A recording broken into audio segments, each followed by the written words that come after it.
RCBC meantime says it will keep its growth forecast of 5.5% to 6%. We now speak with Mike Ricafort, the chief economist at RCBC. Good to see you again, Mike. Welcome to the program.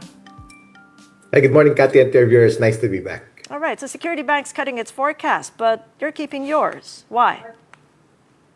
Well, Kathy, it's realistically, there may be some slowdown on some government spending, particularly on infrastructure. But nonetheless, this is something new. The anti-corruption narrative would be taken positively by both by the financial markets, and that would also support over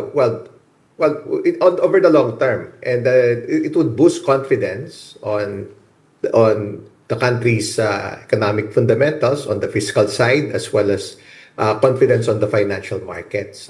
We have seen that over the past 10 or if not 20 years, whenever there's a move to improve governance and through anti-corruption measures. So it would be beneficial overall on the economy. But as you say, Mike, it is something new. So what are you hearing from analysts and investment community partners, as well as clients, on this sort of political risk arising from government corruption allegations like we've not heard of before?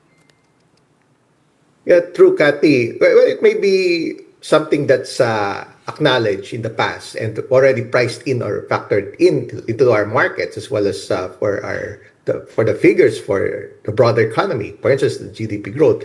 But the thing is, any move to put that at the forefront, anti-corruption measures, strengthen the rule of law, strengthen institutions, further raise governance standards, it's all consistent with the adherence to the ESG standards, because global regulators have been encouraging global investors to patronize governments, countries, and even businesses and industries that comply and adhere to ESG standards. Because adherence to ESG standards means good business, and that's really the way to go, and it would really improve everything, Kathy. From the point, not just from the point of view of both local and international investors, but also from the point of view of creditors, because it goes to show that if there's indeed seriousness on good governance, on anti-corruption measures, to even prioritize that. We have seen that like 10 to 15 years ago, and definitely that would improve transparency, that would also improve confidence. As these corruption allegations, investigations go, there is the deliberation that's going on now for the 2026 national budget. Does your forecast cut include the possibility of a reenacted budget because of the delays and also the stoppages that's happening on right now as the investigation proceeds?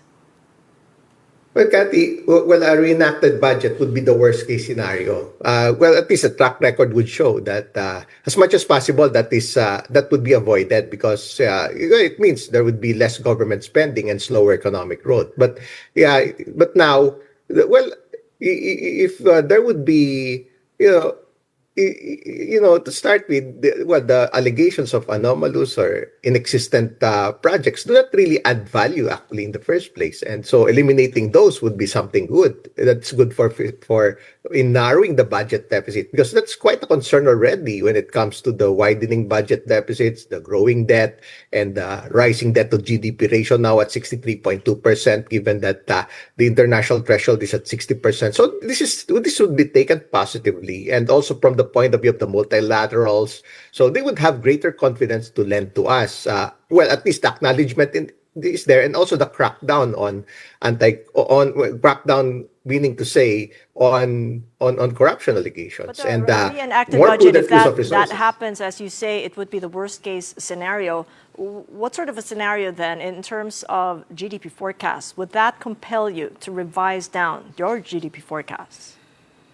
Even when that happens, Kathy, yes, maybe a slight revision, considering that a reenacted budget would deprive the necessary growth in government spending. That since government spending is a major contributor to GDP growth, if and when that happens, and if it also becomes imminent. But for now, at least 5.5% is still achievable, given all those factors, both external and internal, particularly the Trump's higher tariffs, the slowdown in the world economy as a result of that, and also the other protectionist measures that could indirectly slow down the economy. Like, for instance, there are pending moves by the Trump administration to also,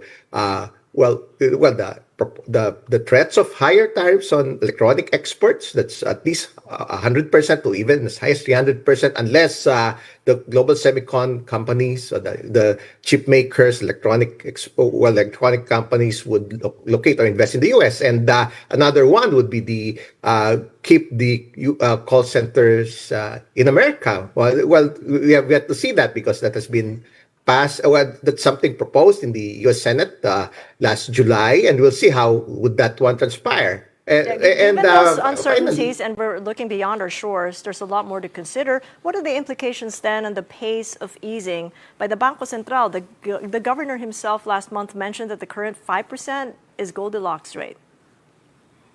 Yeah, true, Kathy. That's also one consideration because there may be underlying reasons for it, like the signals, less dovish signals. For instance, the monetary easing cycles nearing an end. Maybe local monetary officials they signaled another 25 basis points cut for the rest of the year. So that would be a terminal rate at around 4.75%. But if now there's rising expectation in the U.S. because of the weak job figures for the second straight month, the markets are pricing in 3 Fed rate cuts. That's more than the 2 cuts estimated by the Fed officials to the dot plot. So therefore, the terminal rate for the target for the local BSP policy rate would be as low as 4.5%. So that's a safe estimate, 4.5 to 4.75. And if there would be, of course, it's a function of softer economic data that would warrant, whether it's here locally or in the U.S., that would warrant additional support in terms of monetary easing and also